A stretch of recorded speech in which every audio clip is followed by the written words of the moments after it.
네, 이번 시간에는 공통근에 대해서 같이 살펴보도록 할 건데, 자, 우리가 연립방정식을 이렇게 풀 거잖아. 자, 그럼 이 방정식에서 근이 나오겠지. 이렇게 별 3번 나왔다 치자. 자, 그럼 이 방정식에서도 근이 나오겠죠. 별하고 동그라미라고 할게요. 그럼 공통근은 뭐겠어요? 자, 요 녀석이 공통근이라는 얘기죠. 어려운 내용은 아닙니다. 자, 그런데 얘들아, 자, 공통근 문제가 나왔을 때 이제 푸는 요령을 조금 기억해 주셔야 되는데, 자, 설마 여러분 연립방정식을 풀어서 가지고 공통근을 구하시오 이런 문제 나오지 않겠죠, 고등학생인데. 그죠? 그래서 시험 문제 나온다면 이 두 번째 내용이 나올 거예요.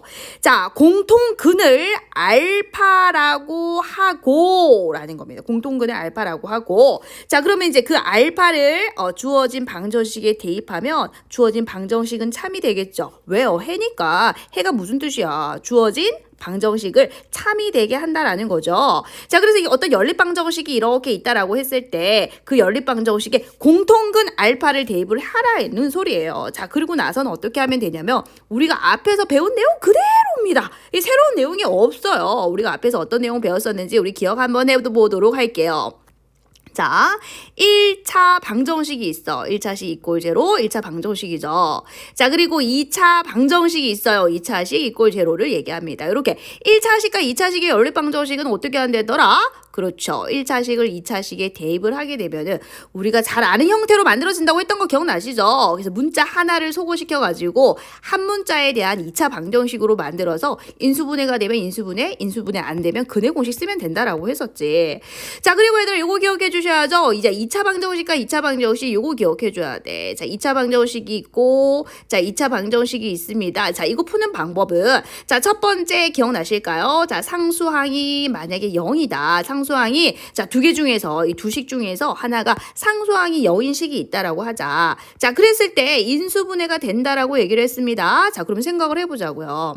자, 요 2차식이 인수분해 된다라고 생각을 해봐. 그러면 1차식 곱하기 1차식은 0이다. 자, 그러면 1차 방정식이 나오죠? 맞나? 요거 1차 방정식, 요거 1차 방정식. 자, 그래서 다시 요 형태로 돌아가는 거예요. 자, 1차 방정식을 2차식에 대입하고요. 자, 1차 방정식을 2차 방정식에 대입하는 요 형태로 돌아간다라고 얘기를 했습니다. 자, 그리고 두 번째는, 자, 어떻습니까? 상수항이 0이 아닐 때는 뭐를 소거시킬 수 있는지를 확인해라. 2차항을 소거시킬 수 있는지 확인해라라고 했죠. 그 이유가 뭐냐면, 자, 우리 2차 방정식과 2차 방정식을 풀 때, 자, 목표가 뭐라 그랬죠? 1차 방정식을 만들어내는 거. 자, 1차 방정식을 만들어내는 게 포인트라고 했거든요. 그래서 2차항을 소거시키게 되면은 당연히 1차식밖에 안 남겠죠. 자, 그런데 1번도 안 되고 2번도 안 돼요. 자, 그럴 경우에는 뭐를 소거시켜라고 했는데 상수항을 소거시킬 수 있는지 확인해라. 자, 그럼 상수항이 소거가 됐기 때문에 다시 몇 번으로 돌아가요? 1번으로 돌아간다라고 했었죠. 여러분, 이 내용만 기억하면 됩니다. 자, 이 내용 우리 언제 배웠죠? 앞 시간에 배웠잖아요. 그지? 자, 그래서 공통근이 뭔지는 아시겠죠, 이제? 연립방정식이 있으면 이 녀석도 만족하고 이 녀석도 만족하는 것을 공통근이라고 합니다. 자, 근데 문제에서 공통근을 구하시오 이런 문제보다는, 자, 공통근을 이용해서 뭔가를 찾는 문제가 나오는데 그 공통근을 알파라고 잡자. 그래서 이 알파도 문자라고 생각을 해버리세요.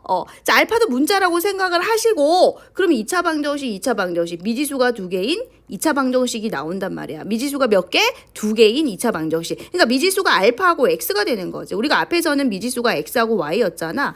자, 근데 공통근을 알파라고 하고 대입을 하게 되면은 이 미지수가 알파하고 x가 되거든. 그럼 알파하고 x에 대한 2차 방정식이 2개 나올 거라는 거야. 그럼 어렵게 생각하지 말고 우리가 앞에서 배웠던 미지수 2개짜리 요 2차 방정식하고 똑같이 풀면 된다라는 겁니다. 그래서 이 내용만 기억하고 있으면 돼요.